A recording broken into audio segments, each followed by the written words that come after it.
Yes, yes, yes. You know what that sound means. It's time for In the Paddock F1. Greeny and the Cheese. We are back at the home of F1. We're back at Silverstone for the British Grand Prix. Silverstone, built on an old World War II airfield, sits on the border of Northamptonshire and Buckinghamshire. Northamptonshire, they've been making shoes for 900 years there. You're going to get some British shoes there, Michael. That's some old shoes, man. That's some old shoes. And Buckinghamshire, known for the British film industry. Personal favorites of mine. James Bond, Star Wars were filmed there. But this is a no traveler history show or entertainment show. This is an F1 show. And we're racing Silverstone. 3.66 miles in the current layout, 18 corners, 2 DRS zones. You give it the full beans for 67% of your lap. Oh, and what a weekend and what a race we saw. Qualifying was bananas. Lando was on the front row next to Max. He got off to a brilliant start. But then Max, of course, just like every other race, ran him down, takes the lead, runs away for the win. A little late safety car, made a little extra spice. Because we like spice, because spice is nice. But Max gets the win. Lando second. Lewis takes third. We're caffeinated. We're medicated. Greeny. Good evening, sir. Good evening. A couple days late, but we had some issues, so these things happen. Making shoes for 900 years. That's a damn long time to be making shoes, man. Shoes are important. You got nothing to say about that? I got nothing to say about 900. I didn't see that one coming. I thought a Star Wars reference or some kind of Hobbit reference would be more up my alley. But shoes, I guess shoes are totally universal, right? So 900 years of making shoes. When does the oldest shoe go back to? It's got to be longer than 900 years. I would say yes to that. I would say yes as well. Before then, we were just barefoot. Greeny and the Cheese in the Paddock F1. If you haven't checked it out yet, check out the YouTube channel. Just go to YouTube, type in Greeny and the Cheese, and you're going to have the Cheese in his absolutely amazing Formula One 2023 video game career. But before that, what do we need to talk about? McLaren? Is this a McLaren weekend, or should we forget about it? There's tons to talk about. Max again king. Red Bull 11 wins in a row as a team ties McLaren's record for most wins in a row.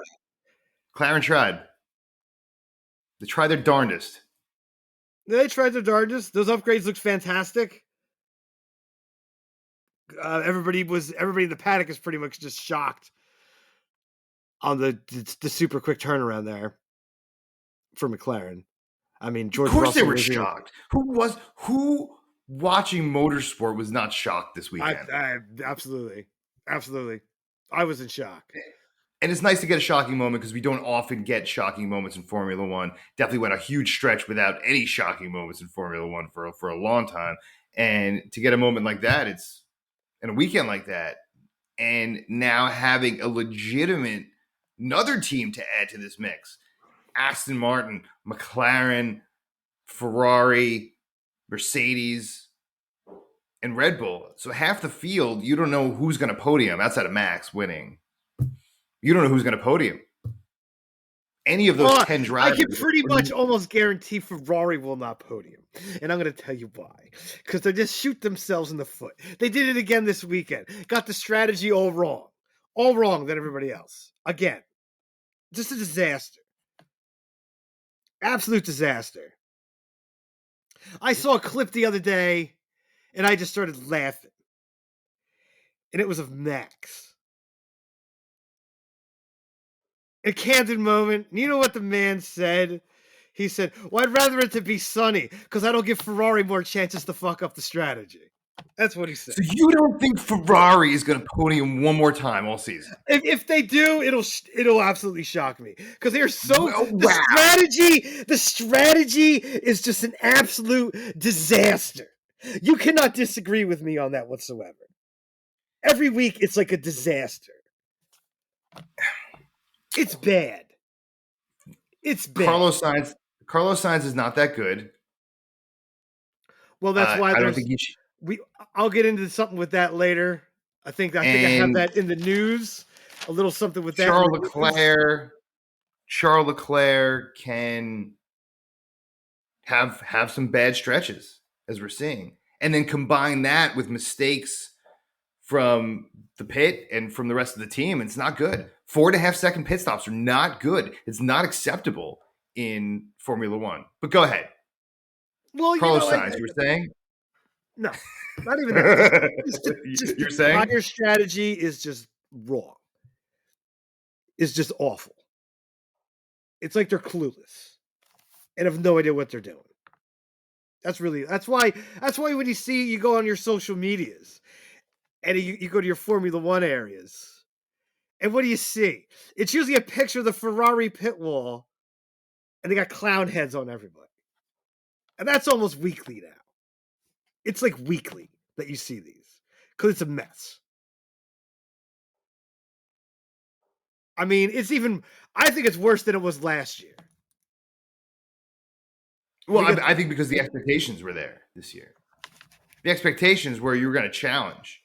You're going to challenge for number 2. The year before, you were going to challenge for number 1. Or was that 2021? You were pretty certain. Or was 22? I think it was 22. It's just a mess. You were gung ho. I was gun ho, and they broke my heart yet again. And they're doing it again with their just stupidness. Just stupidness every week. All right, you can save all this for losers because we really should be talking about Red Bull and what they did this weekend and their unprecedented, not unprecedented yet, but will be unprecedented next race when they most likely will win and make it 12 in a row. And how do we feel about this? Is this history in the making here? Is this overblown? Is this not a big deal? How do we feel about Red Bull? And it's massively impressive. 12. It's massively impressive, is what it is. It's massively impressive to just be that dominant in the head. And all these teams have brought all these crazy upgrades to catch up, and they still haven't really caught up. And Red Bull hasn't even brought their upgrades yet. So wait till that happens. Wait for that. Stick that in your pipe and smoke it, sir. Wait for that. They haven't even brought their upgrades yet. When they bring their upgrades, yeah, but then they're gonna bring their upgrades and they're gonna push that gap again.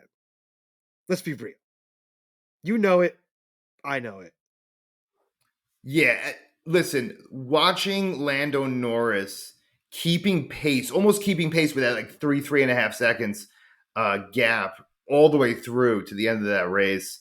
I'd say the last 8 laps, maybe more. You had about a 3 to 4 between a 2.5 to 4 second gap pretty consistently. Lando Norris did to Max Verstappen. I mean, and I think behind him as well, it was a pretty solid stream of cars there, and especially with Lewis Hamilton as well. And there was no ability to pass. There was no ability to get up in DRS. There was consistent gaps there, but other times Max Verstappen would have been took off and been up, 10, 12, 15, 20 seconds or widening that gap. Why do you think Max Verstappen was not able to widen that gap? I think that when the safety car came out, Max had like a 10 second lead at that point. He didn't like the sauce at the end of the race. He kept complaining about it. That could be one.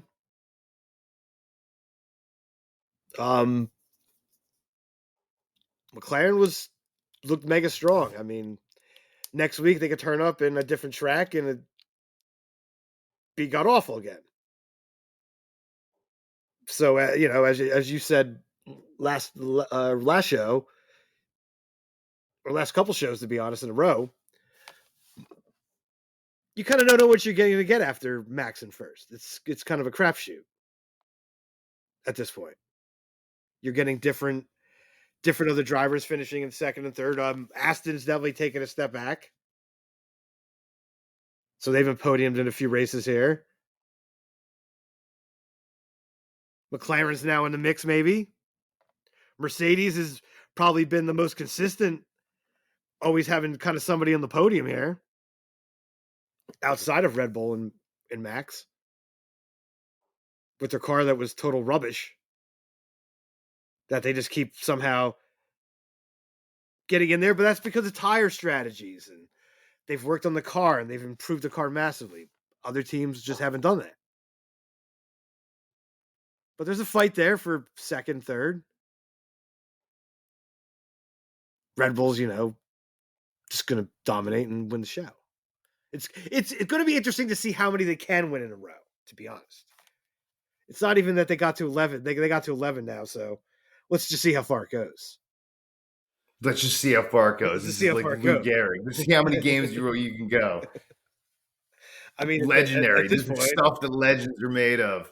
So it does make it interesting. Listen, this streak does make a otherwise mundane championship chase. I mean, I could think of less better word than mundane here with Max Verstappen, because you know what's going to happen. You know he's going to win outside of catastrophe or something crazy happening. This season's already over, and it's not even summer yet. And this is what we always fear, right? This is what we always talk about. I mean, we're not talking about the drivers' championship is over. Yeah. And summer just got here. So yep. Not even his teammate has a chance. But it makes the rest of the pack interesting. His teammate's got to get out of Q2. Yeah, it's crazy. You at least at this point of the season, you could say, okay, team whatever, Mercedes or Red Bull or Ferrari, whatever you want to say, is the dominant force at this moment. And you could go through all throughout history with your dominant forces, and then one driver pulls away, whether it's a Schumacher, whether it's a Lewis Hamilton, whoever it is. But at least they're battling their teammate for a good portion of the season, usually through the summer break. And now it's just the Max show. Mm-hmm. And I don't think we've seen anything like this in a long time, where not even his teammate can keep up. And it's pretty impressive. And I love what you're saying about we have something to root for. How many, not if they're going to break 12 or 11 with a win next time out, but how many in a row are Red Bull going to win? And how many in a row is Max Verstappen going to win? Because I don't know, outside of unforced error, I don't know how he's going to lose. But speaking of losers and winners, we got winners and losers coming up. Somebody's going to slap themselves. I have no idea who, but there's a lot of people to choose from. I'm sure she's. You got someone in mind? He's thinking. I had a few, maybe. And while you think of those few, maybe, sounds positive. We're going to take a quick breakout, but we'll be right back in a second with some more in the Paddock F1 with Greeny and the Cheese.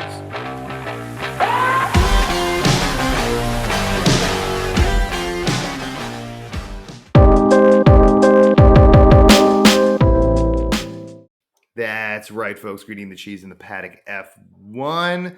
I'm not even going to delay this week. Ooh. Because I've had a pretty bad streak here. I've had a Haas-esque streak of putting the helmet on and going around the track here in the Quizmaster's cockpit. I haven't got many right. I'm probably definitely working on an F. I don't know if we're curving the grade here. Probably not, since you are a harsh teacher. I'm sure a harsh grader. If you were like a high school teacher, I would not want to have you, because probably a harsh grader. Damn right. No curve here, boy. You earn those hundreds, folks. You earn those A's. You earn it. You earn it. You gotta earn it. You work hard. You gotta earn it. Tough teacher. I would not want you to be my high school history teacher. That would have been a blast. Hate my ass. That damn Mr. Cheese. All right, here we go. Quizmaster's cockpit. Oh, Lord. As always, 3 questions, 3 sectors. How you do determines how we go into the next portion of our segment. I think we got cupcakes this week. Cupcakes? That means I'm in trouble. We're a little soft on you. So here we go. Question 1. If you don't get this, I might have to go Ghost Dad on you. And so if anybody's not seen that movie, you should probably check it out. Might have to go Ghost Dad on you. Don't reference Bill Cosby on this show. Continue. Sorry. When was the first F1 GP held at Silverstone? The first race ever, 1950. That's right. All right. That's truly a cupcake. Queen Elizabeth threw the checkered flag. That's right. Ceremonially. That's right. From nowhere near the track, but it's okay. Question 2. Before today, when was the last time a Red Bull took P1 at the British Grand Prix? Ooh.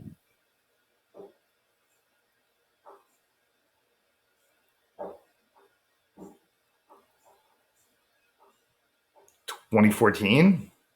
2012, sir. Ooh. So that is incorrect. That was incorrect. Assuming that was Sebastian Vettel in 2012.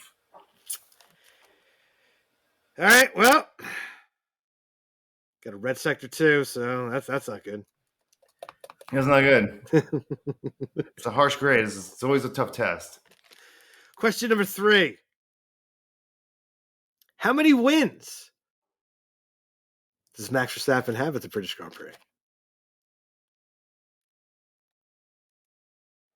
This is first. Oh, come on. Oh, come on. That's a cupcake after the last question. First. That's This right. is first ever. You got to think about it because Max has won so many freaking races already. I'm like, I think I'm pretty sure it was his first time ever winning. His first time winning the Grand Prix. He does have another victory at Silverstone, and that was in the sprint race. But not the Grand Prix that year. That doesn't count as a victory in Grand Prix. the British Grand Prix. That's right. I said that doesn't count. Sprint race doesn't count. It doesn't count. That's why he's only got one. It's malarkey. Brought that one out. You don't use that one very often. Yeah. I'm sorry. I'm still bitter about the sprint race, but continue. So we go into losers because I messed up Sebastian Vettel winning in 2012 at the British Grand Prix. So go ahead. That's right. We're going to go first loser. We're going to go Alpine. Both cars DNFing. I mean, Ocon was out early with that one. And then Gasly, yes, he did get helped by Lance Stroll on that one, but 2 DNFs for Alpine, that's not going to help you, especially in that fight there for the mid pack. And then I'm going to say Aston Martin. They've been struggling the last few weeks. Off the pace. The upgrades they have brought have not seemed to improve the car. Seems that they've taken the car back a little bit. Performances are down. Got to pick it up. Those would be my losers. I mean, had he not thrown Nick DeVries in there, he lost his job. Well, I was saving that for the next segment, but you know. Yeah, I assume so. We can still slap him, don't worry. But I think it's our teams are both the loser teams, Ferrari and Haas. Just once again, I mean, I'm a little surprised for you to think that you don't think Ferrari's going to at least try for a podium this year. That's a little ridiculous, but I understand your frustration. But Haas has no chance of getting points this season. Put it on the board. Let's make a bet right now. Okay, right now. Who is going to... Will you take a Ferrari podium this season or Haas getting any points this season? What do you think is going to happen first? Ferrari podium or Haas points? Non-sprint race points. Don't give me that garbage sprint race points. Ferrari podium because Haas is a mess. Because Haas is a mess. That's right. It's an absolute disaster. You know what? And you know what, Cheese? You know what, Cheese? You don't have to worry about even that. When they do something good, then like 2 seconds, 5 minutes later, it turns to absolute disaster. Watching the Jets, okay? It's like watching Wile E. Coyote on an old Looney Tunes cartoon. Like, what's gonna happen next? How's the Roadrunner gonna mess this guy up? You're saying that rooting for Haas Racing is like rooting for Wile E. Coyote?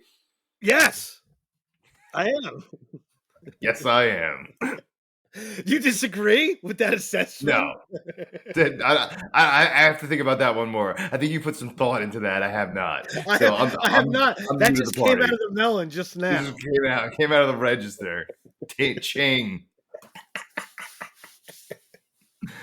But yes, I'll take. Yeah, that's all I got. I think a Ferrari podium will probably happen before Haas gets points at this point, because that's a disaster. Yeah, the whole thing's a disaster. But I don't think you have to worry about either of those things happening this year. But what you do have to worry about is the baby powder. It's about to be brought. What about winners? What about winners? Maybe I think you might be the slap this week. Now that's 2 weeks in a row you've done that. Well, the last time was just a mistake. This time was intentional. So we're gonna go to winners now. Haas and Ferrari definitely do need to slap themselves in the face. I'm gonna give it to Williams. 8th and 11th. Another great performance. And we got something for Alex Albon in the next segment for you too. A little something for you for in the news. Sargent, another solid drive, 11th, almost in the points. Solid all weekend. Solid drive, almost in the points. All weekend, but both cars were quick all weekend. Lacked a little bit of the race pace there late, but they showed pace all weekend. Car just Alex Albon looked fantastic. He looks fantastic. Absolutely fantastic. Absolutely. And we talked about in the first segment, but you got to give it to McLaren. That was just a massive, massive turnaround. 2nd and 4th, almost 2 cars on the podium.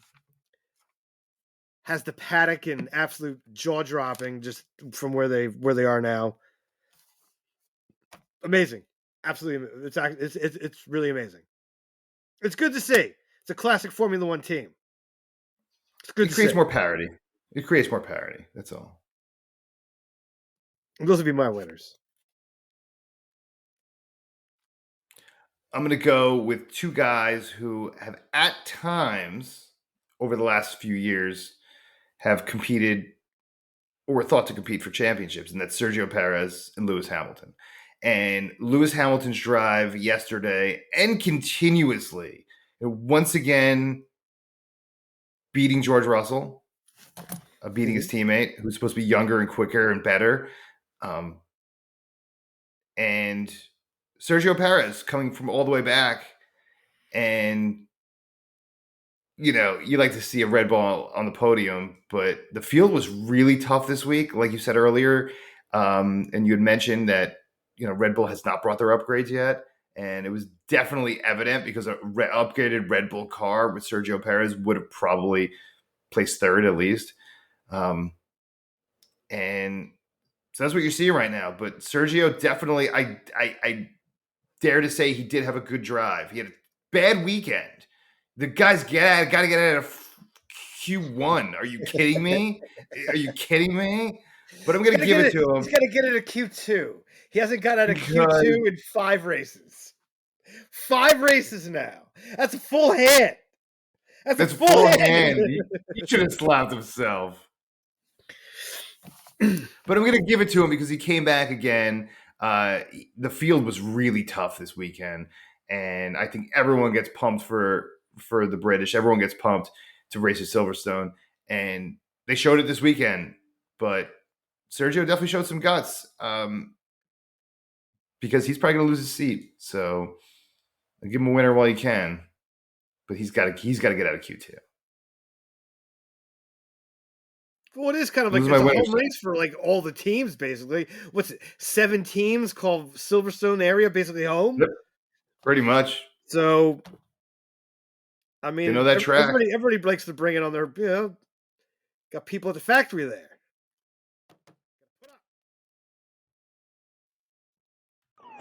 I need to slap my goddamn tail for that. Now we played at an appropriate time. Well, I'm going to completely disagree with your winner that you just had, and I'm going to slap him in the face. And that's Sergio Perez. You got to get out of Q2, man. I mean, this is absolutely 5 races in a row. That's 5. That's why you're getting the slap, because you got a full hand going now. You got a full hand. 5 races in a row you can't get out of Q2 in a Red Bull. Are you kidding me? Are you serious? That's embarrassing. That is absolutely embarrassing. Like, you might have to just go away for a bit. You might have, when Holiday comes up after the next Grand Prix, or next couple Grand Prix, and it's break time, you better go figure some stuff out, man. Because that's embarrassing. You were in there, you had a chance at the title, and you just farted it all away. Absolutely, just farted it all away. It's a mess. It's an absolute disaster. You can't get out of Q2. That's embarrassing. You got the best car on the grid, and you can't get out of Q2. Can't stay in the lines to put a lap in last week. It's just a mess. It's a mess. I don't want to hear, oh, well, they sent him out earlier for the final run. You know what? They sent him out earlier because he's been stinking so bad. That's why they sent him out earlier. Because you stink. Yeah, you got a decent drive on Sunday. Get on the podium. If you're not on the podium, it's trash. If you're on the Red Bull, get out of here. That's garbage. Trash. You slap my winner. Get out the powder and slap your goddamn self. You just slapped my winner. I just slapped your winner. That's right. You notice I sat there and didn't see a word while you rattled on. Except for I threw that little in there and a little teaser for the slap. A little teaser. Because you got the full hand. So you get the slap. He got the slap over the guy who got fired. We'll talk about that next segment. We'll be back really quick. Greetings. That's bad. In the paddock, everyone. You get fired and you still don't even get. You're just still on the back shelf. You don't get the slap. Cheese is pumped tonight. In the paddock, everyone. We're back in a moment with fire.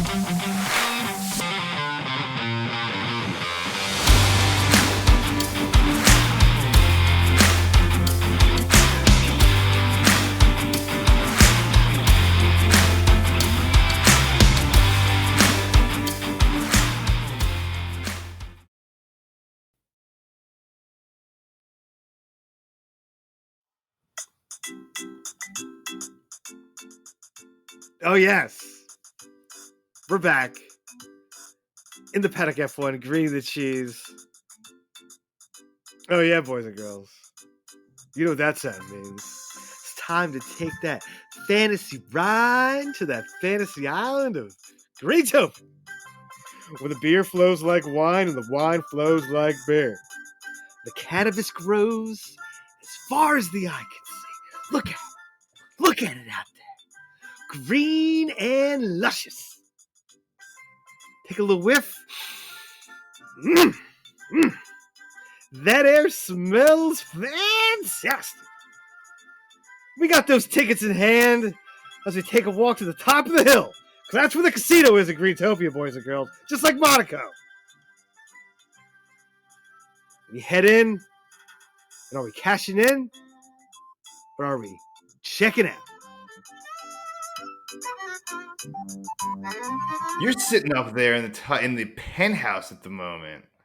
And I'm downstairs mopping the floors, let me tell you. Because once again, sir, I have gone below the Mendoza line. I am below my cash flow. We started with 5,000 greeny bucks each, and I am below that once again. I crawled out from under it, and now I got back below. I am at 4,950. Took Max for the win. Of course, you're going to take Max for the win, but a lot more losses. Trifecta was trash. And I went with the ridiculous K-Mag as the biggest gainer, and that didn't work out so well. Sergio Perez did, and that worked out pretty well for you. Your trifecta didn't hit because you had Charles Leclerc in there. You always got to put red in there. You put money on... It ain't happening no more. What? It's not happening no more. That was it. That was the break. That was it. That was the breaking point. Losing Greeny Bug. But you are up. You did gain. You did gain over the weekend.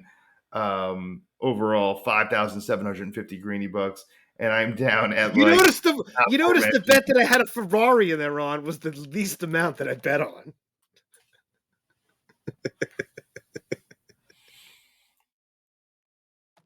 That won't happen again. They ain't gonna be in there. So betters Gotta beware. show me something.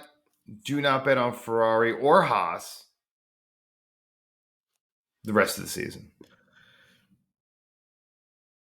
Oh, you're saying Haas now too, huh? You're not gonna bet on Haas no more. I mean, why would anyone bet on Haas to begin with? Following my lead, huh? No, I don't think so. No more homer bets here. Well, I think if your lead is holding against sanity, then yes, I'm following your lead. All right. It's probably a good trip because you're the Mad Hatter sometimes. So It could be the Mad Hatter. My hat never came. It might have came. I got a bunch of boxes upstairs. Might be one of those boxes. But sir, there's only one thing more to get to, and that is in the news. What is going down in the news today?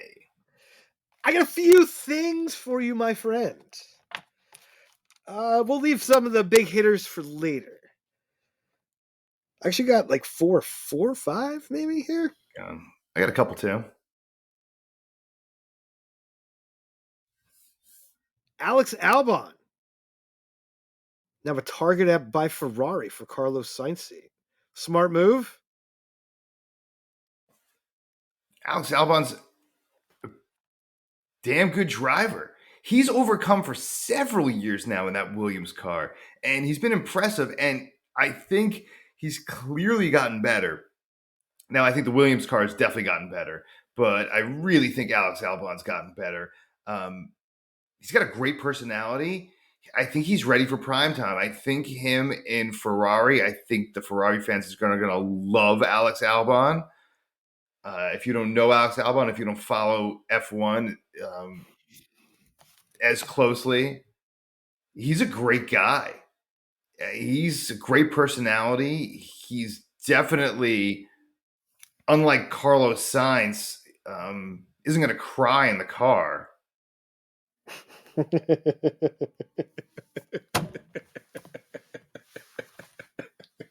Sorry. It's not going to cry in the radio. I mean, people can hear that. And, yeah. So, Alex Albon. What do you think of Alex Albon? Just crying. Man down. I'd like to see him take over Carlos. No more tears. All right. Man. Yeah, I'd like to see him take over Carlos. Well, then again, do you really want to go to Ferrari at this point? Because it's a mess too. So that's another problem.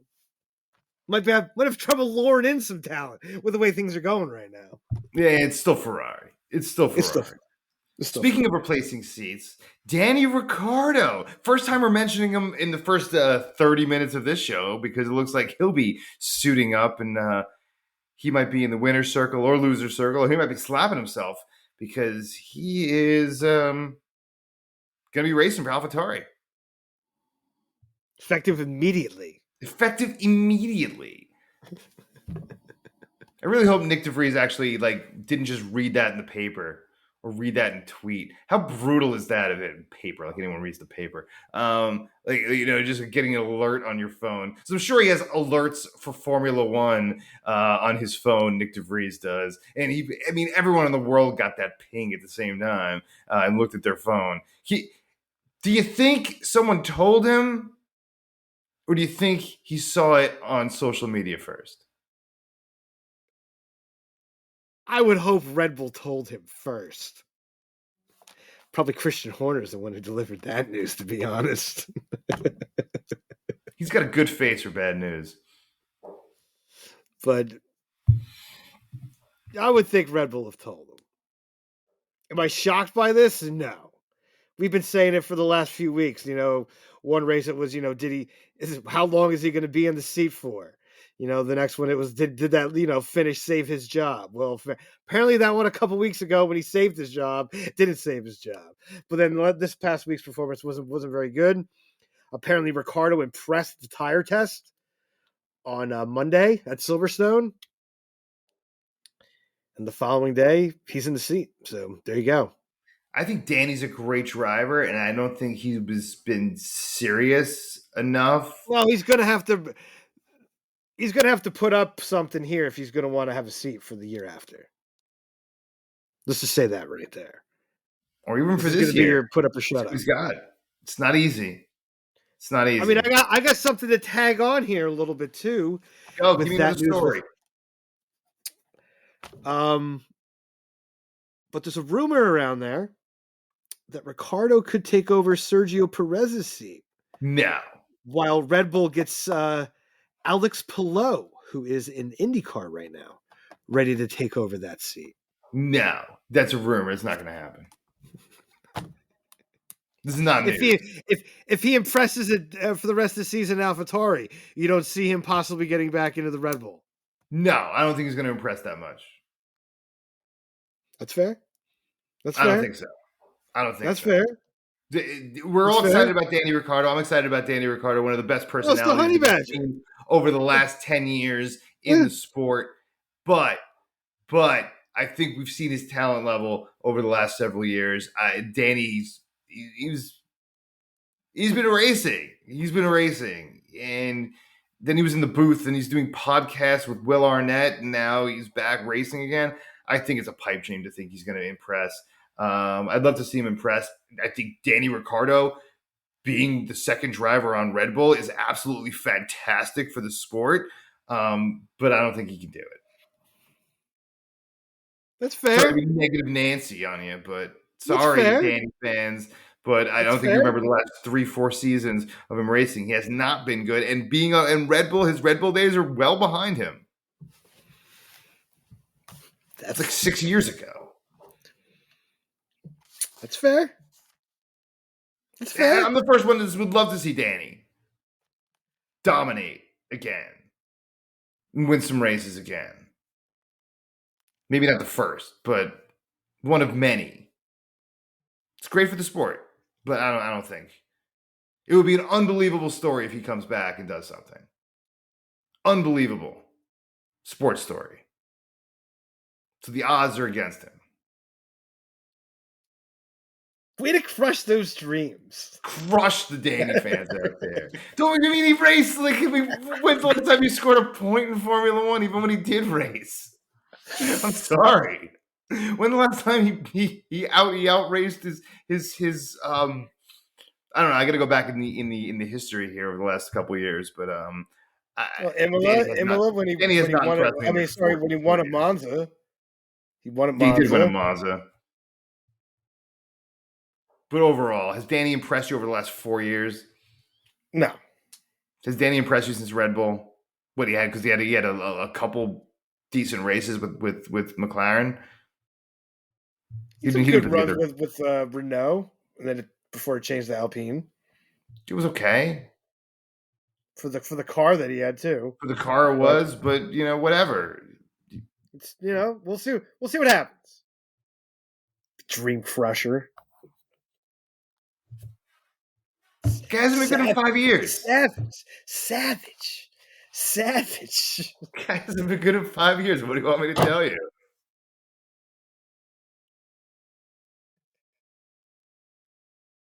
Talk about me being harsh graded. You're absolutely savage. I'm not savage at all. I'm being absolutely realistic here.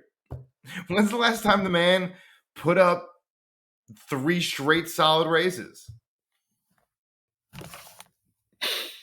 He was getting slapped for years on this show. He was in the loser column for years on this show. And we're like, yeah, I hate to do this again. I hate to do this again. You want me to break out the 2021 tapes? I'm going to break out a couple seasons ago. Yeah, I love Danny. Hate to do this again. But, got to give him the loser.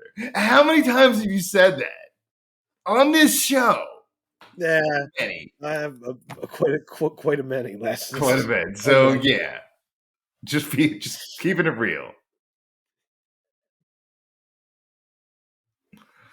Just keeping it real. You basically gave no glimmer of hope, though, at all. Very little. That's why I called you a dream crusher. Any dreams anybody had, smashed right there. Took a baseball bat to those dreams, beat them senseless. Savage. You got to be a realist. Listen, if I told you Tom Brady was going to play for your football team or Messi was going to play for your soccer team, let's be realistic. Like, what are your expectations for these guys? I'm not saying that like Danny's on that level, but just give me examples of guys that are past their prime. Yeah, and you're not going to get what you got from them 5-6 years ago. Just not realistic. But you can be a dreamer. Sorry, I'm not all John Lennon on you tonight. You got any more news before we end the show? No. That's it. We broke the news. Good job, Walter Cronkite. Broke the news. All right. Where are we going? Don't need any more news after that. No more news. I can't even do more news. It's like 6 minutes of trash and Danny Ricardo. I'm not trashing. I'm being realist. Congratulations. You got a seat. You stink. Welcome back. But you stink. That's what you...